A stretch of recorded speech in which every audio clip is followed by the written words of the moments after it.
I don't have to do stuff just because the internet says I'm live streaming. I don't let the internet push me around. I'll go live when I'm live. It's more just notice. Yeah.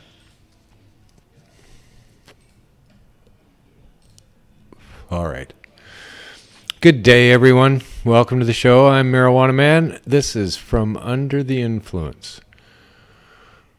Once again from high atop in the Pot TV studios above Cannabis Culture main headquarters in Vancouver. Got it? A great place to come and visit. A way fun, we call it the Pot Block that we're on, and we've been here for a long time. Many a thing has happened on the old Pot Block.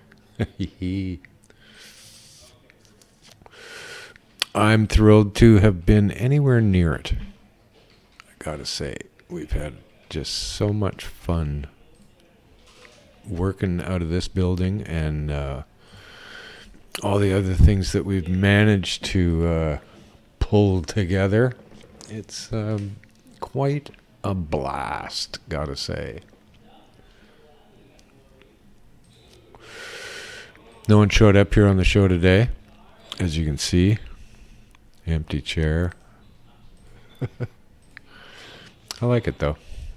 I'm not going to be pushed around by an empty chair.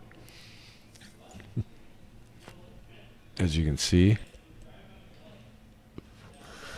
Smoking some fine marijuana. Ooh, Chronic Susan's on vacation. Like last week, didn't have a show because Anil, well, he was in prison. So luckily, it's just a thing he does every once a month or so, just goes into jail. Oh no, wait, he just went to Saskatchewan. Yeah. So yeah, summer vacation kind of shit going on. Fun times. Weather here has not been wildly summer-like. Oddly enough, June was, but July has been kind of rainy and cold by Vancouver standards. So we're not getting the big heat wave yet. But it's on its way, no doubt. So summer ain't in real full gear in Vancouver.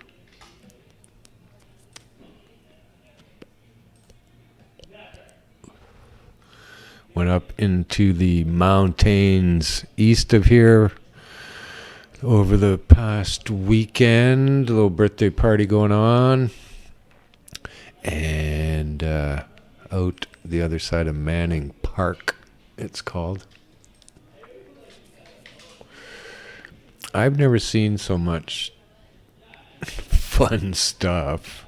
Oh my God, there's so many people have giant pickup trucks pulling giant trailers that are pickup trucks filled with fucking ATVs and bikes and and just everywhere. It's quite remarkable, actually. I drove an ATV for the first time too, and oh my God, that was just so much fun. Holy shit. Big giant machine it was too. 1100cc turbocharged. And oh my God. And fast. Holy shit, this thing would go fast. And I don't know, I was driving in two-wheel drive for the first bit of it. And you could fucking drift corners on these trails so well. And then we kind of stopped and realized that I wasn't even in four-wheel drive. So we put it in four-wheel drive, and this fucking thing just stuck to the trail. It did not. it no longer fishtailed on the corner. It just fucking went around the corner. And I don't know. It's constructed in such a way that you have every confidence that it can fucking take it, whatever you actually throw at it. So slowing down was stupid, really. It went on a rough trail, rocks and shit. Slowing down was no good. You had to go fast. And it smoothed it right out. Like it was unbelievable fun. It was like a fucking video game. So yeah, broaden the horizons.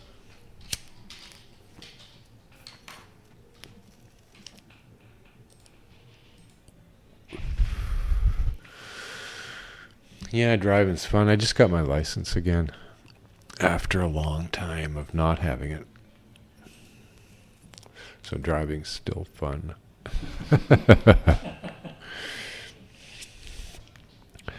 Yeah, crazy world it is. I just hadn't had my license. I let it expire way back when we got busted for the seeds. And I just let it expire and didn't really need it. I lived across the street from where I worked, and that continues. So I haven't needed a license in all these years until I bought my car, and now I kind of do. So yeah, I phoned them. I said, "So what do you do about that?" I said, "I haven't had my license for maybe like 10 years." And the guy on the phone, he says, "Yeah," he said, "it's not, you're not even coming up in the system." So, yeah, and then I looked further on their webpage and said, if your license had expired as little as 3 years ago, you would have to start the whole fucking learners program all over again. So it's just fucking stupid. It takes 3 years to get your license that way. And so I eventually went to the license place, resigned to do that, and I stepped up and I told the lady, I haven't had a license for like maybe 10 years. And she said, no. She said, here you are. It's even longer than 10 years, but yeah. Like, she was able to find me instantly in the system. I'm not too sure what the guy on the phone was looking at or why he was there even. But and I said, so, what? Because it's been so long, I have to do the whole thing over again. And, oh, no, nothing like that. You just give you an interim license, and you can you have to take a driving test again, but you can do that anytime. So that was good. Yeah, I was in and out of there in like 10 minutes, thinking that it was going to be a big fucking deal prior to that. But no, yeah, just whipped in, answered 15 questions, gave me a sheet of paper. I said to the guy, don't you want any money? And he went, no. And he said, unless you want to give me money. And I felt so good that I said, yeah, I actually do want to give you money, but I don't think they'd let you have it, would they?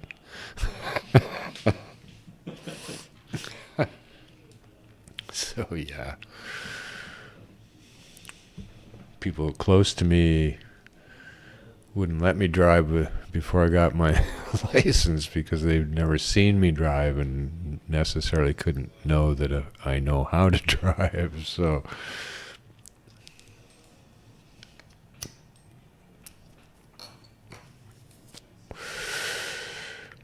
yeah, it's not too hard. You're just supposed to keep the vehicle between those lines, those two lines. It's pretty easy.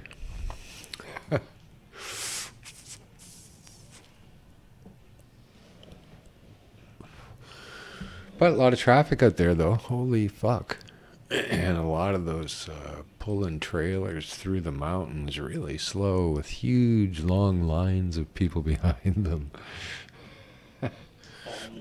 Like they do 40, and then they get to the passing lane and they just fucking gun it. And so not so many people can get by or something. I don't get it. They're wanting to get to their destination too. But No, it's crazy fun. People I went to visit live in this small valley out there with, I don't know, maybe, 20 dwellings down the valley? So I don't know, maybe there's more than that, but it was an interesting place. Everybody has an ATV, everyone.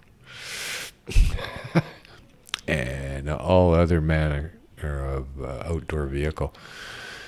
So they all go out in big hordes to do stuff together, and yeah, it's kind of cool. Neighbors helping neighbors too, which was really nice, I thought. Like a guy shows up with long fucking trees to make a parking lot for the guests that were coming. Somebody showed up with chairs and tables, and another guy showed up with a ATV trailer full of firewood, and they just trade back and forth, which is really cool to see. Another thing I noticed too, this family showed up. I don't know, family, they were a large group together, but kids involved, and there had to be 10 people showed up at one time, and each one of them, including the kids, all had something in their hand to bring to the party. I thought, oh, that's quite remarkable. I don't think I'd ever seen the entire group. Every single person has something that they're going to put on the table. Taught the kids pretty well, I thought. And lots of people that came to parties smoked weed, so that was good. We smoked a bunch of weed all weekend long, and one kid eventually recognized me. He says, "Hey, aren't you that guy from 420?" I said, "Yeah." He said, "Yeah, I recognize the hat." I thought, interesting. Not my face. Nothing about me but my hat. Well, perhaps if you saw it from a distance, that's all you see is a hat. Yeah, there's that guy, there's that hat again.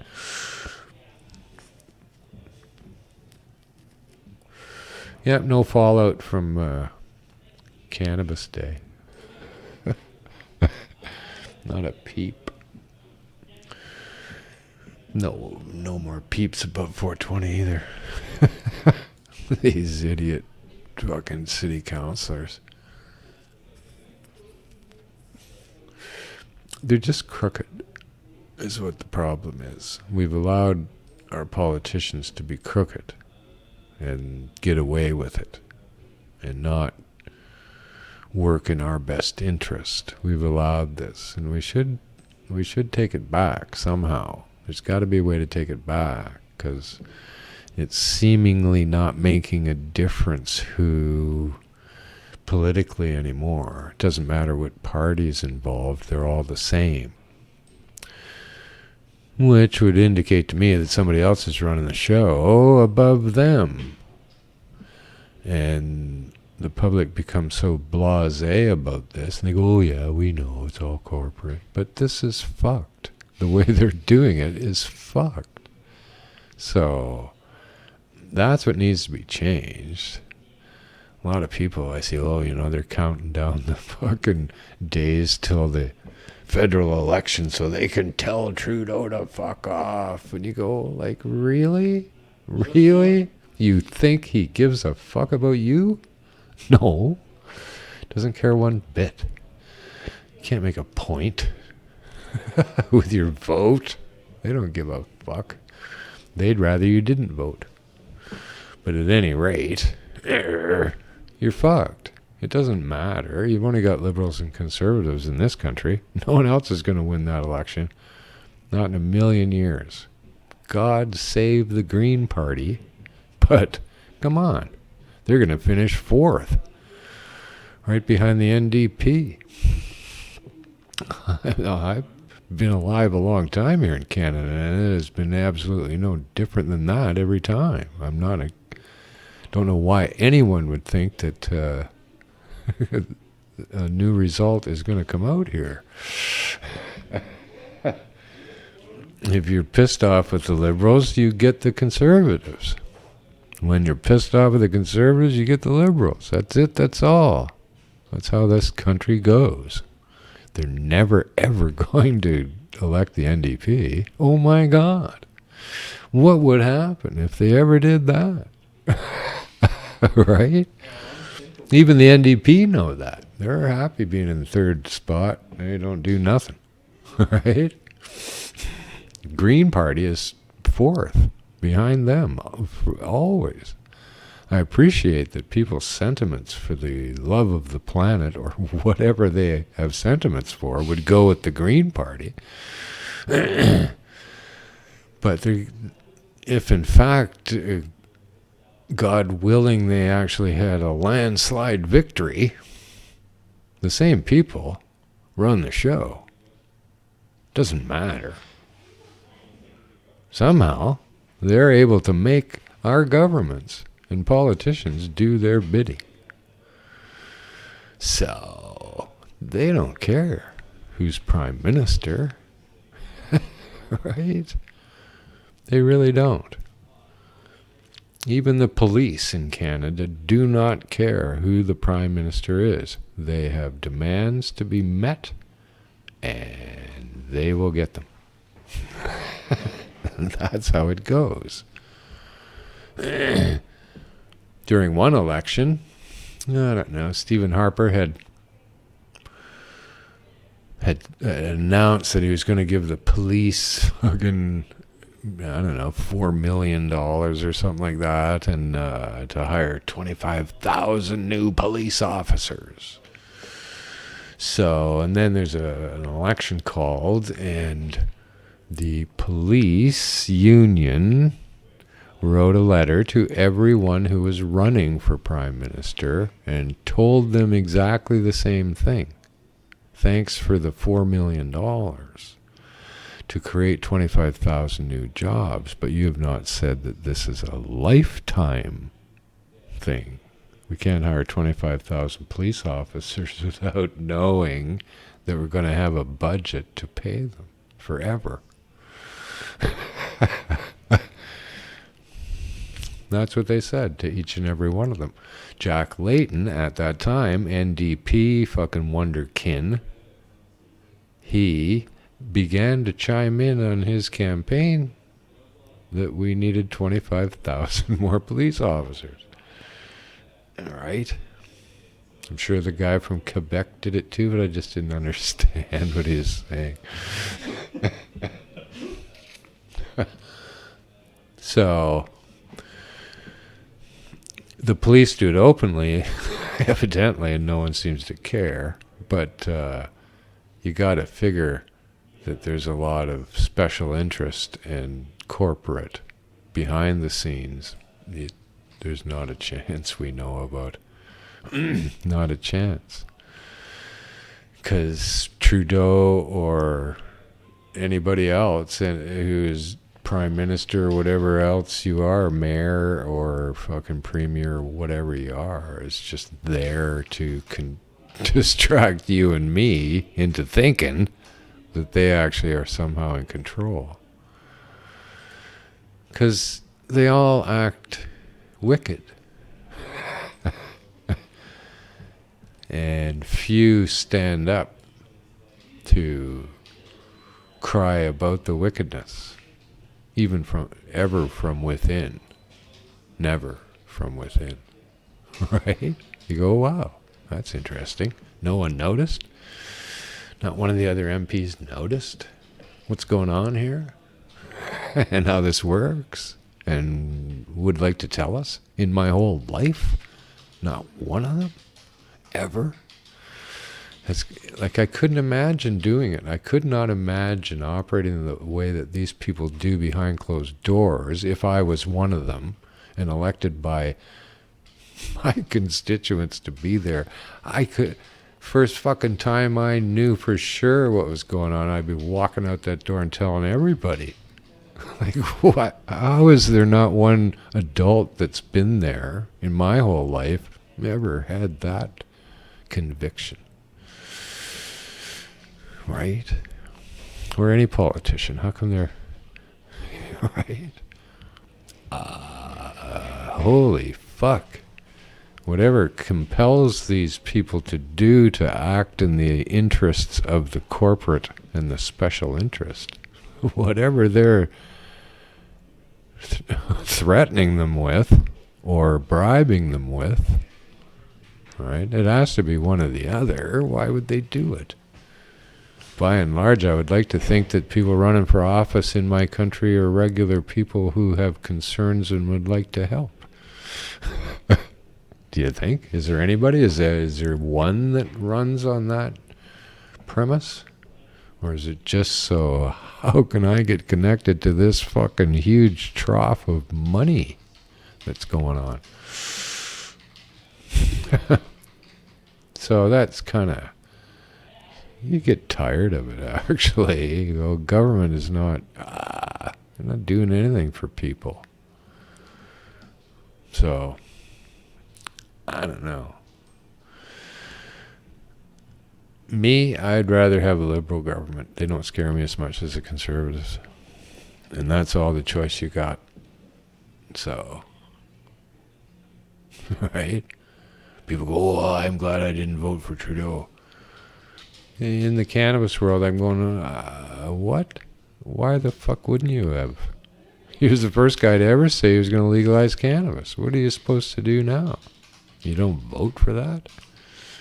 If you voted, then you voted for somebody who did not say that. And quite likely would never have done it. But just because they did it so poorly, that should be the point. That you've done it very poorly. Right? Do you think the conservatives would have done it at all? Still wouldn't be legal in this country with conservatives at the helm, for sure. They wanted mandatory minimums, for God's sakes. Right? Given the powers, this is where they will go. Right back to the Stone Age is where they'll go, because this is the way they do it. See, if they don't do that, then they look like they're supporting a program that the Liberals instituted. This is a program easily they could just cancel based on that political premise, right? They want to unwind anything the Liberals put together and show that how inept they were and how badly it works. So, you're fucked. We're all fucked when it comes to politics. They're just not working on our behalf, and there doesn't seem to be any way to make them. Now, Dana Larson is out in New Westminster today at the offices of a woman, Judy Darcy, who is the Minister of Addiction and Mental Health in British Columbia.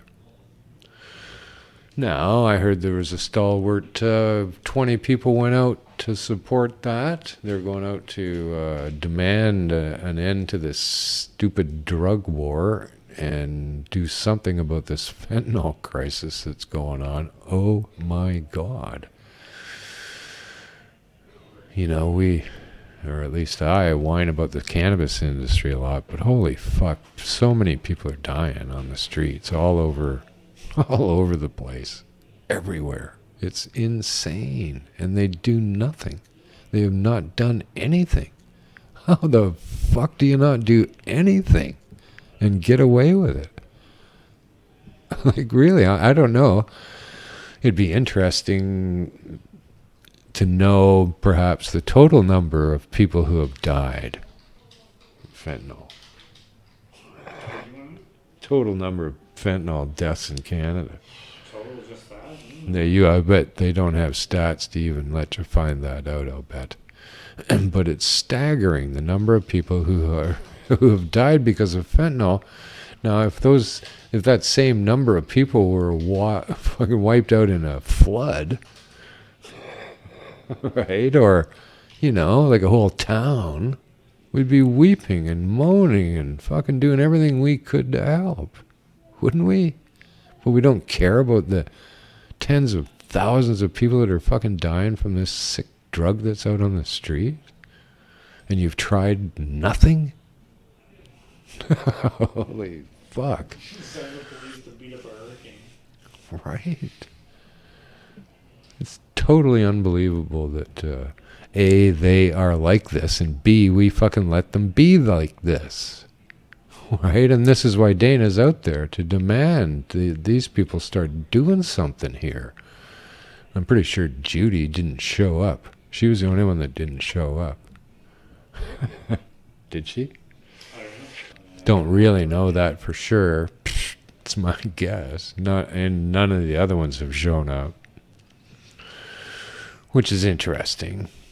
Right? Like, I could appreciate the first one going, hey, a group of people are coming to my office. I'm getting the fuck out of here.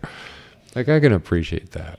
But the second one knew who these people were and what their point of view was, and that they were peaceful, concerned citizens, not about to storm the office. They could easily show up and go, okay, well, thank you for coming. Wouldn't you say that? Couldn't you say that to the people standing on the fucking street in the rain this morning? Thank you for coming. And perhaps Dana could be a representative of your concerns, and he could come in and we could speak. How about that? Right? It's not like these people are going to fucking storm into your office and take over and fucking start ripping shit off the walls and stuff. You knew that already. From the first time they gathered at the office that nobody was at. And then the second office and the third. Like, really? And that's the problem. They won't even talk to people who are concerned. What the fuck? So, that's pretty sad. And fuck them. Like, people are getting angry that so many people are dying Yeah, here. she closed her office. Right? It's just standard protocol to barricade your office when people are coming. Constituents are coming. Lock her down and get out of here. Come on.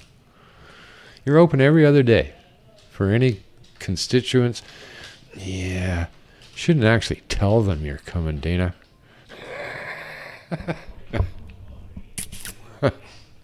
That'd be interesting. Y'all just show up. Huh. Maybe, but Dana's a very smart and capable human and knows what he's doing. And God bless him for his efforts. He is tireless in his resolve and organizes well, him and Cindy, and get people out. And it's nice. He's a fine leader and a good friend of ours.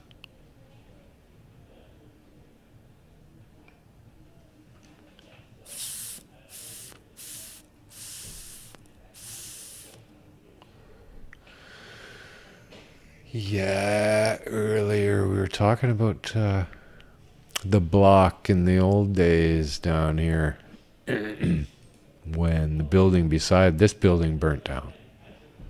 I don't even remember when that was, but a long time ago. We were selling seeds in the basement at the time, something, maybe a desk in the back of the store, but yeah, it was quite the experience all around.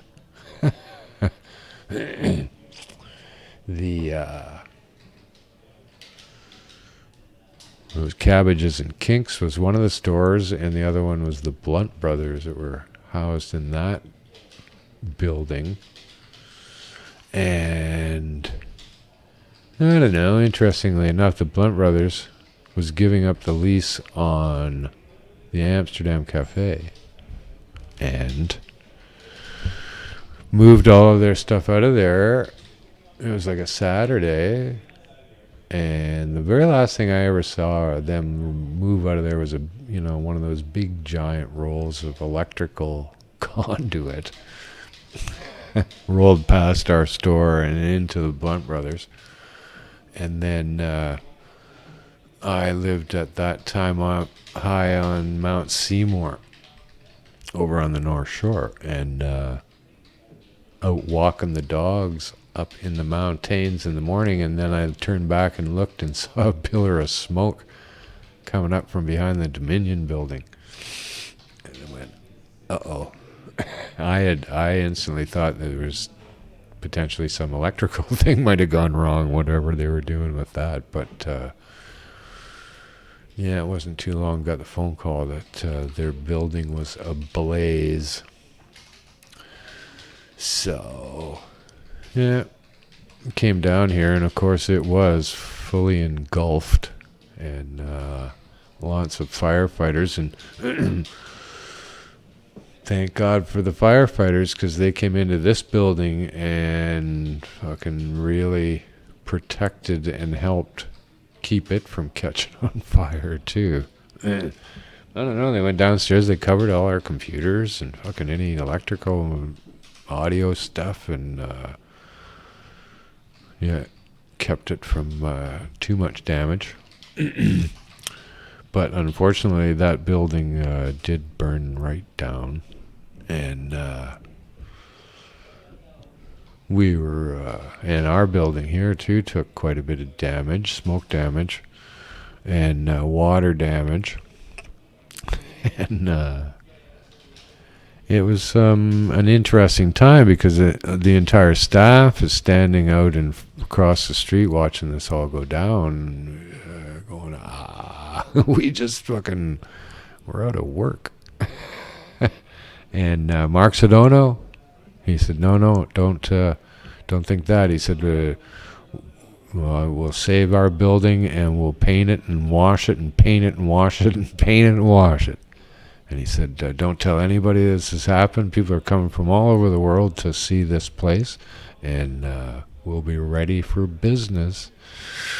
So that was very inspiring. That helped a lot, because then the crew, right, all knew that their jobs were safe, and really rallied at that time too, because it was very energetic, and we had just a blast to doing it, right? Weird. Mark slept on the street for 2 nights across the street in a lawn chair to protect our building, because it was wide open. Couldn't close the doors because of the fire, smoke damage, or whatever. So he didn't trust the cops to not fucking go in there and do shit. That's why he protected it. Not from thieves and vandals. Well, just those thieves and vandals. And that too was very inspiring, that the man was that dedicated to do that for his place and our place. So support him forever for these kinds of actions. So we had no power, so we had to get a big generator out the back. That didn't happen for quite a while, so I set up a seed desk out on the sidewalk and sold seeds out there. Had to come back in the dark with a flashlight and get the fucking seeds and stuff each time. We sold seeds to one of the firemen that very day. No shit. So it was, oh yeah, we got right back to it. So we had to search out some company to help with the restoration, right? And so we phoned this, I don't know, this one place. They came over, and they refused to do it because of the cannabis.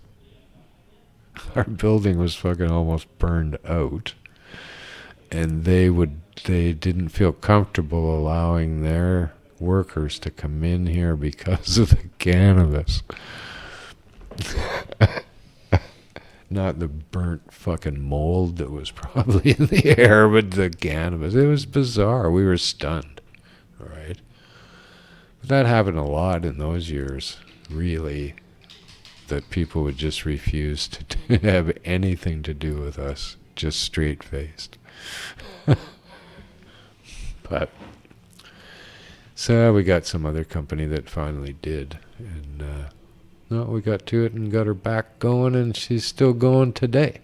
So a few memories from the pot block.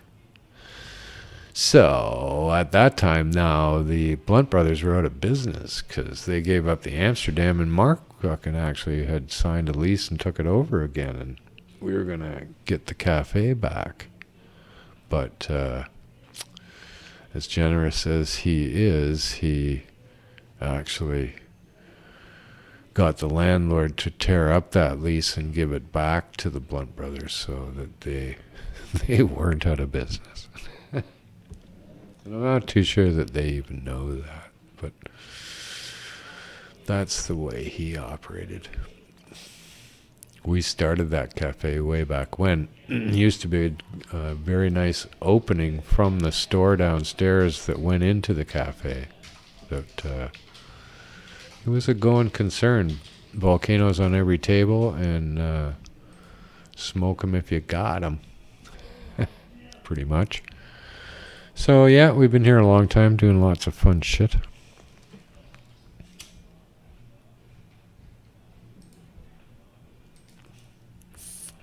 Now High Score, which is your friendly neighborhood arcades, smoking arcade going on, and right out there now, second floor here at the headquarters. Come on down. It's loaded hard with upright machines and TVs at every station where you can get into 1 million video games. At least. It's gotta At be, or least. You think. You can't play each one individually. That's right. I don't know. I don't know too much about video games, but At least that's the point. at least I was big into pinball when I was younger, and that's all there was. But as one grew up, you kind of didn't go into the arcades too much anymore for some reason.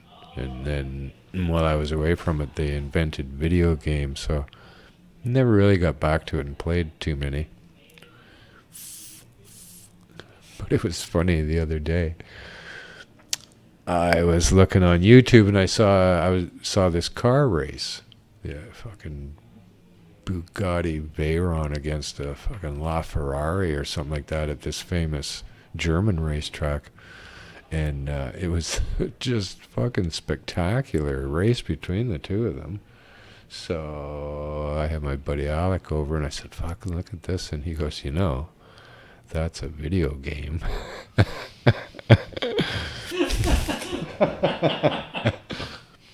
Straight up, it was a video game. Oh my God. So I've looked a little further into that. That way fun. It did be almost as fun as driving that ATV. I would think. It looks so real. But it's insanely stupid if you actually want to get into it. People that have car seats and fucking pedals and gear shift and steering wheel and shit like that, and 2 or 3 TVs to immerse yourself in the realm, which would be pretty cool, but I don't know about doing all that just to play a video game. What if I... But it looks really fucking cool. You can pretty much get any car you want and drive on any famous racetrack that has ever existed. Which, under very realistic, seemingly simulated stuff. So, I don't know. Looks pretty cool to me. So, might check it out one of these days. But, the real thing.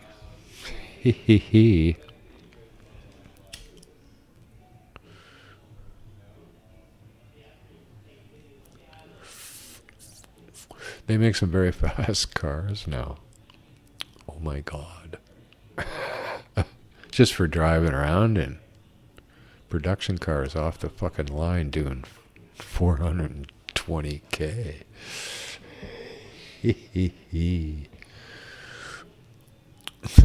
That's my favorite. That speedometer from the Bugatti clocked at 420.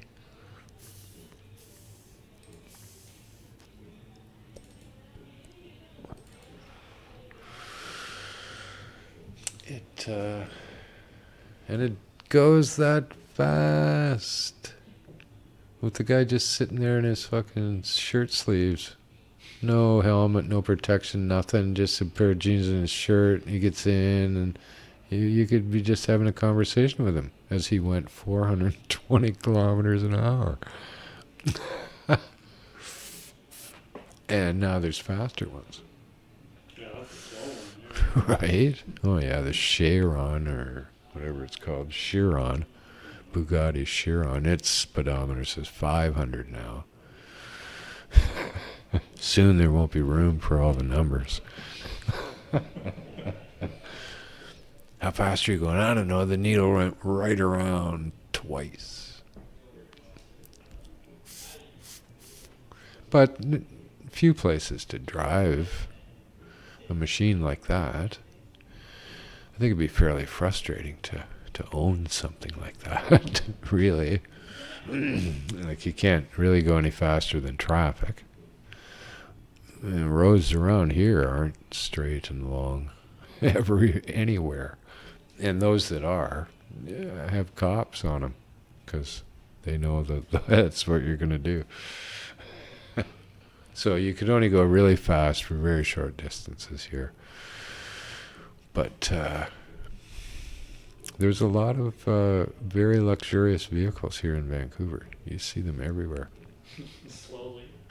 It's gonna move slowly all over the city. Yeah, driving at the same speed as every other cheap car. There's a Bentley in traffic. Beautiful. Bentley's just, I saw one this morning. And, just regular guy, casual. And, but inside a Bentley looks like a Bentley. Oh my God, it's luxurious. The leather shines when you see it, even through the windows, tinted. You're going, oh my God, look at that. But, we were coming back from Cannabis Day, I guess. I took my Jag 420 to Cannabis Day, and when Alec and I were driving back, we fucking pull up alongside a Mercedes 420. Which, how the fuck does that happen? Both of these cars are so rare. Like really, there's not many Mercedes 420s rolling around, and here we are, right fucking beside one. They didn't realize it, and but man, I didn't yell out anything at them, but I found it quite coincidental in the world. I don't know what year it would have been.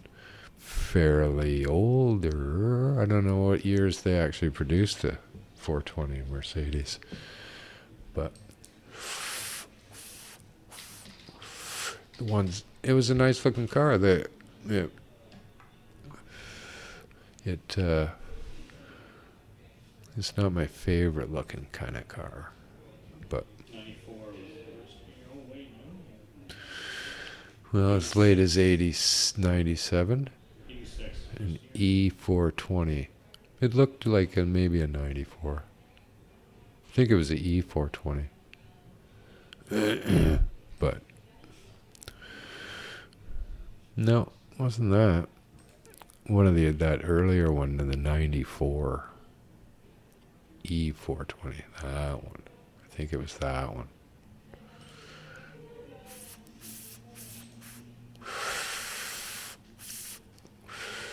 But yeah, I don't know. I'm lucky enough to notice such shit. I like cars.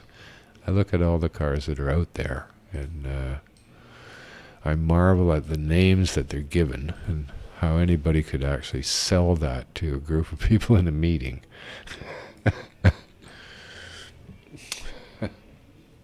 Yeah, there's the Mercedes 420. About that color, too, we rolled up on. But they sped off, but I took them by the next light.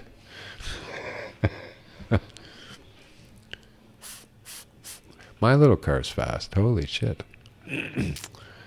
Haven't had a chance to just slam it for a long time, but to see.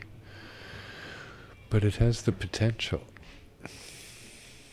When you're doing about 90 miles an hour, it hasn't made a different sound than when you were doing fucking the speed limit. Right? It goes, oh yeah, Neil had a ride in it. Cannabis Day. Yeah. But, yeah, I didn't take it up into the mountains this weekend. That'd be a pretty nice road to drive it on, though. All the curves, and that'd be fun. I'll have to do that soon. But,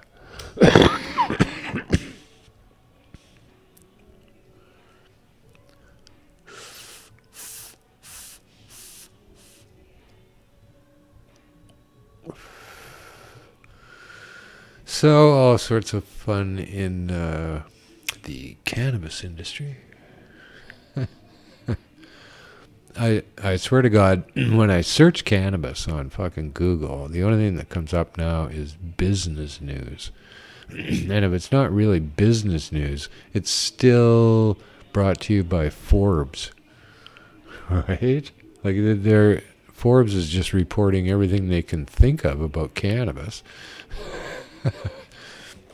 Just, they love it so much. But it's all stock prices. It's all money, money, money. It has nothing to do with cannabis. There's no stories about cannabis having to do with that industry whatsoever. They don't give a fuck about it. They don't. And it shows in the product. Anil was telling me in Saskatchewan, buddy, his one pre-roll is $18. One pre-roll. Oh my God. $18, and it was horrible, he said. Unsmokable. Did your buddy smoke it after you gave him some of yours? He kept smoking it because he paid $18. I guess so, yeah, right.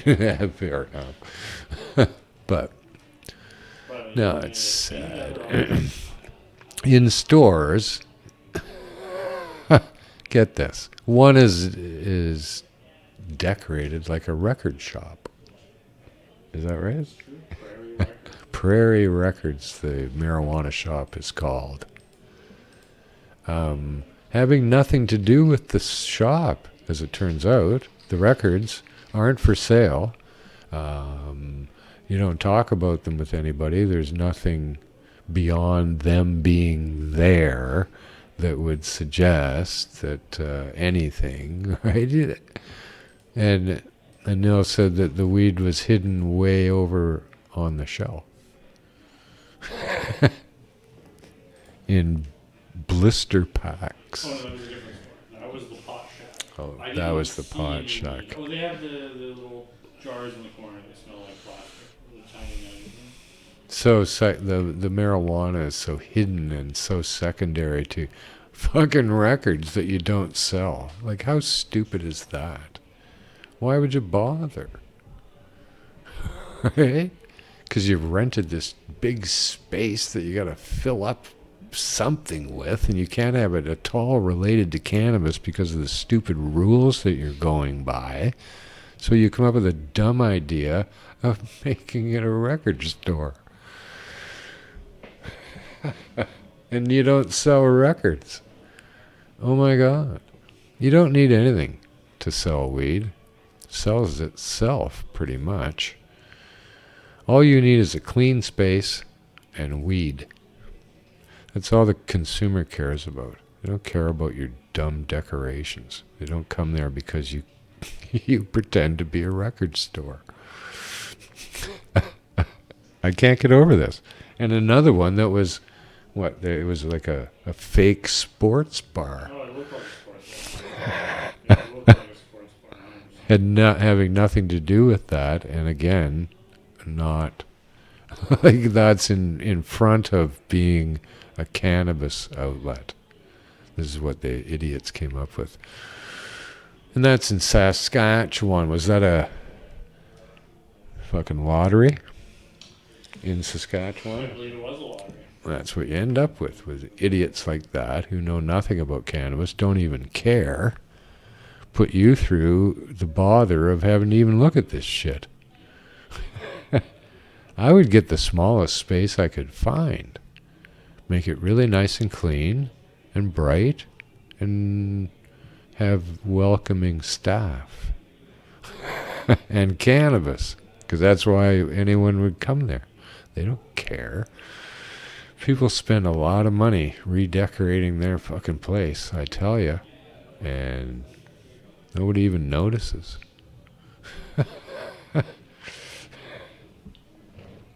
We were in Spain a couple years ago, and at Greenhouse's big smoke dispensary restaurant that they have in San Sebastian. Oh my God, they spent millions and millions of dollars on decorating this place. And you actually couldn't tell, right? It was just wood on the wall. You didn't know it was a certain type of fucking this wood or that wood that costs so much to have there. You go, I don't even care. It's just wood on the wall. Give me the weed cheaper. Don't spend so much on the wall. How about that? No, it's sad throughout the cannabis industry, and now all of the crooks are getting caught too. All the LPs are fucking starting to be found out for what they've been up to all along. Really, no reason why they wouldn't be. They've been up to it since Tweed got caught shipping 1,500 pounds of weed out of Kelowna. They've been up to it. I'll bet they've been up to it since the beginning. But no way to prove it all. But interestingly enough, what the fuck? Can Trust is how they're called? Yeah. Like it's just, you can't write this shit. Can Trust. Here's a tip for you entrepreneurs. Don't put the word trust in the name of your company. Because any that I've ever known in my life, you can't trust them. If they got to put trust in their fucking title here, it's like a drunk going, I can drive. Right? Don't trust them. But at any rate, you can't trust these guys because they've built false walls to conceal growing more pot than they were allowed to grow.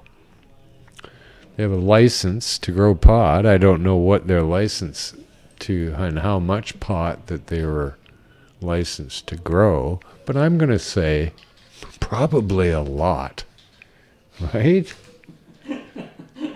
Like I wonder what they were licensed, how much they were licensed to grow here, right? Before they decided to stealthily increase how much they could grow. How in the fuck did you think you were going to get away with that? Right? Like how are you going to do that? Where was that weed going to go? How do you put that into your system without it being way more weed than you're able to grow? You idiots. But they didn't need to go that far because they were more stupid than that, really. They got caught because you have to videotape your facility to show to Health Canada. And in the video, our guy's building the fake walls. Oops.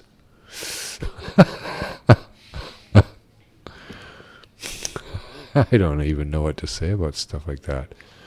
So, Health Canada put a freeze on 5,200 kilos of cannabis grown in 5 unlicensed rooms between October and March. Hey, don't go so fast. Oh, sorry.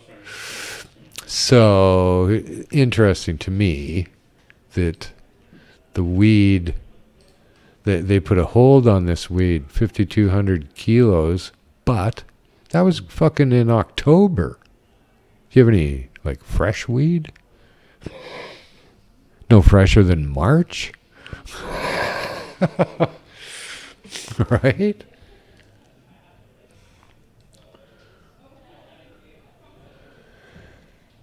So, in the email obtained by the Financial Post. Oh my God, they had to go undercover to get this information.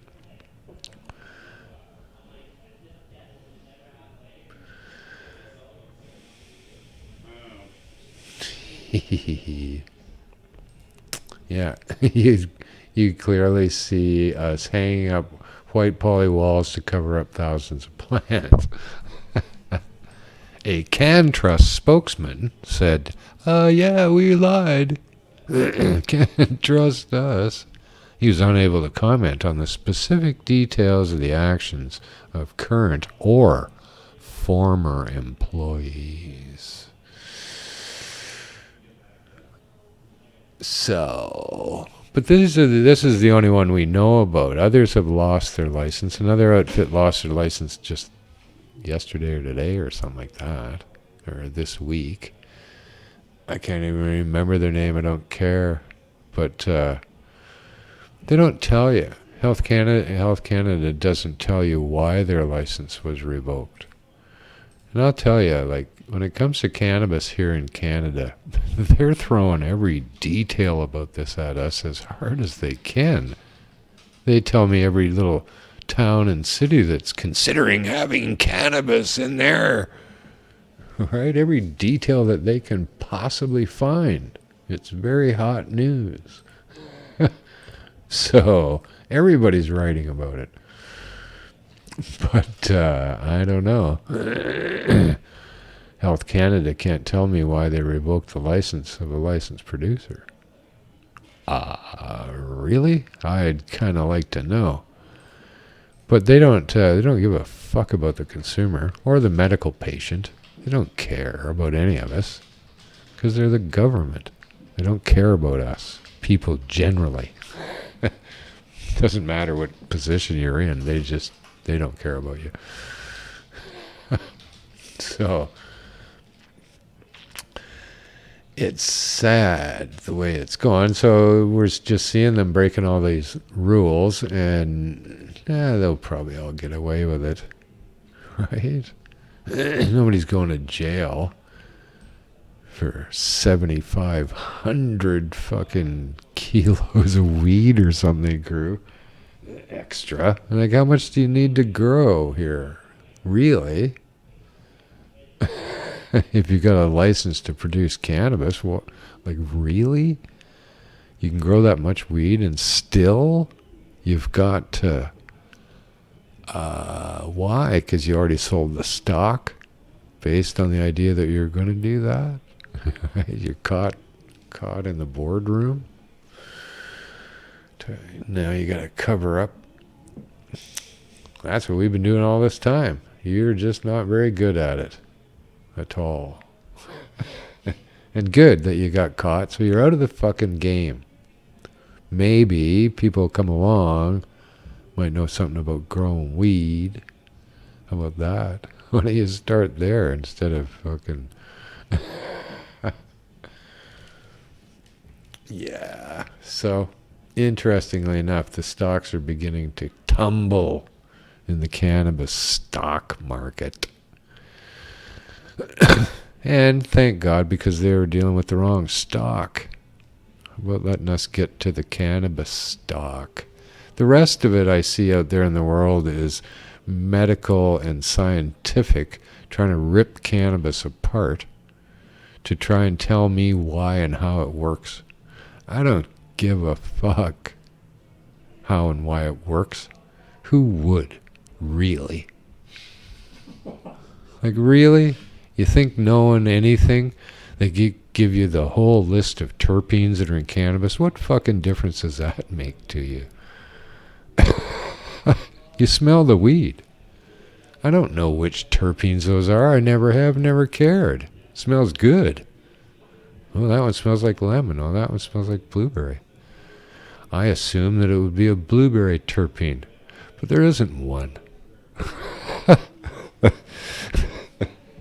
But because it's so new to all these pinheads, never heard of it before yesterday, I guess, they need to rip it apart.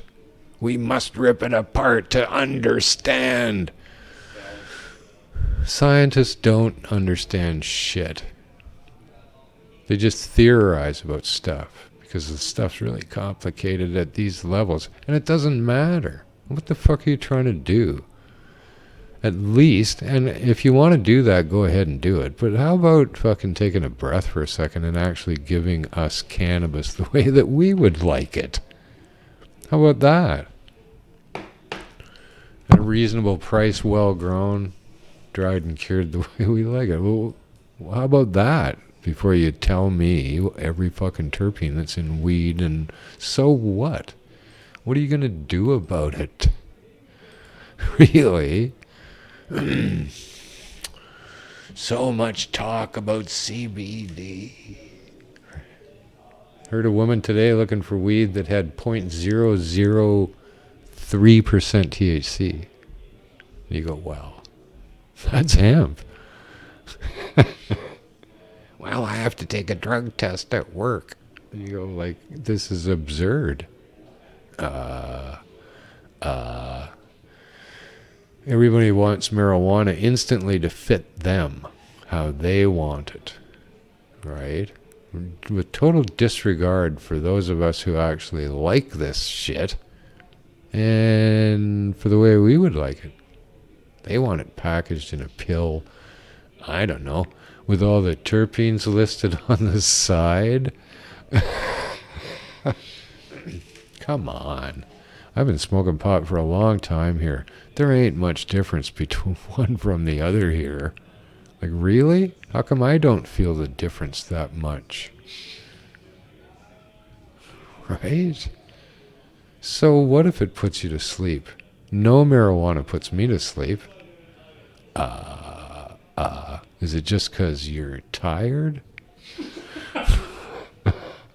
Like, really? Or helps me sleep? I don't know. I go to bed when I'm tired, no matter how much weed I've smoked. If you feel like sitting on the couch smoking a joint and passing out, that's not the weed.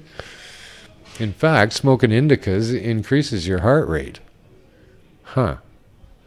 Your heart rate increases when you smoke cannabis. How the fuck does that knock you out? How's that couch lock? Ever. No such thing.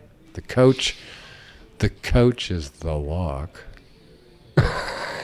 It's not the weed. And your decision to sit there. That's a good name for a Kush strain. Your decision to sit there. Mine, I smoke Kush. What the fuck? People come to me all the time with indicas. It's no different. Really, it's no different to me. Congolese and more full sativas actually invigorate me. They make your heart go even faster. They do than indicas for sure, and that feeling and the high, I guess you call it, lasts way longer than an indica. But beyond that, they're the same, right? Same plant, same family, different locations as to where they come from is the only difference. So all these scientists that are talking about all this shit, there was a stupid article yesterday, did the Vikings smoke cannabis in Newfoundland when they came here 1,000 years ago? No. Okay. How about that? No. They found pollen, cannabis pollen in the fucking... So that's hemp.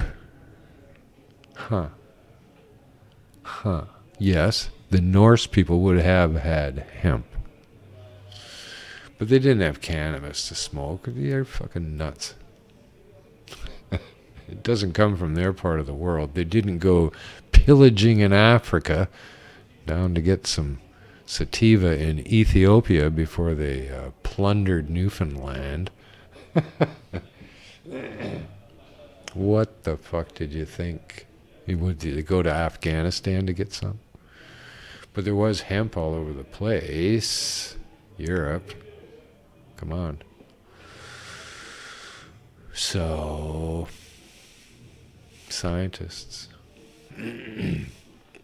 In fact, they asked the scientists if that was the case, and of course the scientists were so very quick to warn about giving the inference that these people were smoking cannabis. Like it's just like in all the prohibition days before.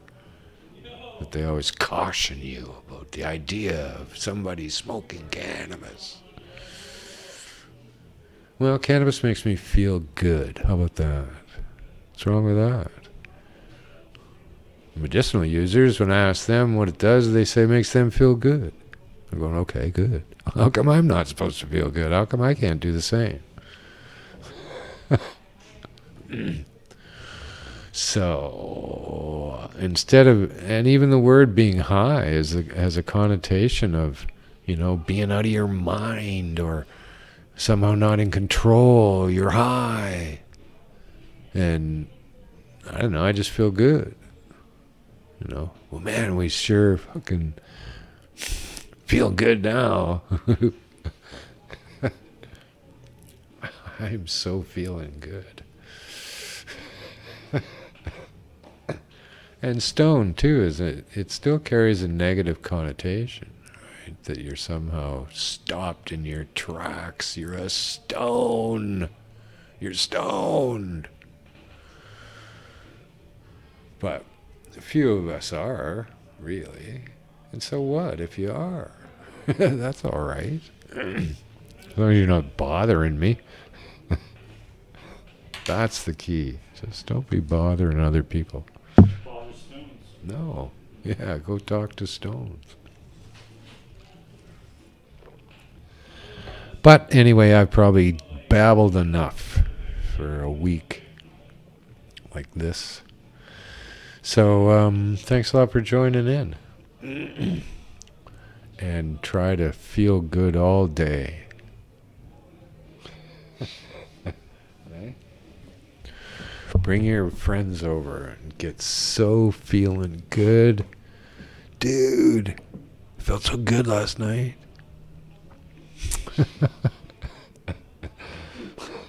What'd you do? Oh man, we just fucking felt good. Got so fucking feeling good. So do that, and I'll keep doing that. And thanks to Anil for tuning me in here and keeping me alive, if you will. And thanks to everybody joining on the chat. Hope you all have something good to smoke and your summer's rocking, and that it's the feelingest good summer ever. And we'll be back next week. So thanks for tuning in. I'm Marijuana Man. Peace and pot.